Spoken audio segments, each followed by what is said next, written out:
Prebujanje mestnega jedra, potem ko je njegova klavrna podoba tako rekoč na celo mesto metala slabo luč, je dolgotrajna, do neke končne točke v razvoju pa potrebnega še precej časa in energije. Trenutne vtise po 10-minutnem sprehodu po mestnem jedru lahko pišemo kot toplo-hladne. Gledamo predvsem tako, da na Koroški so avtomobili, kar za naše goste in nas ni ravno prijetno, da pač ob sedenju na vrtu vsrkavamo slab zrak in avtomobilske izpuhe. Med drugim, na drugi strani Poštna ulica je lep in izjemen primer, ki se je v Mariboru zgodil, torej da ulica živi.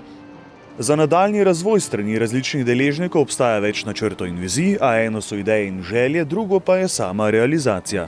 Bilo bi fino, če bi v mestu, sploh recimo na Koroški ulici, ki smo jo prej omenili, imeli več kakšnih butičnih trgovin, pa ne nujno velikega, visokega cenovnega ranga, ampak da bi bilo v glavnem več neke ponudbe, ki turista zanima. Ob svetlih točkah, ki se je da v Mariboru opaziti skorajda s Pohorja, pa so še tiste, katerih razvoj ne dohaja ostalih. Ena takšnih je Gosposka ulica.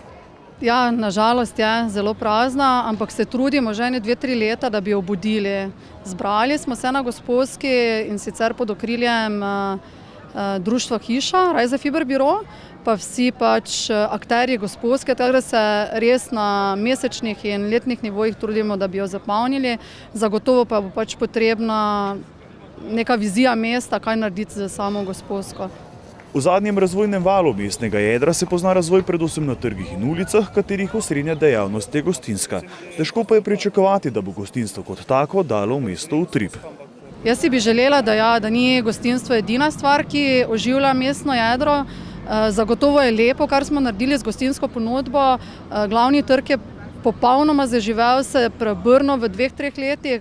Poštna dela neverjetno čudovito zgodbo, prav tako Grajski trg ima eno res lepo zgodbo.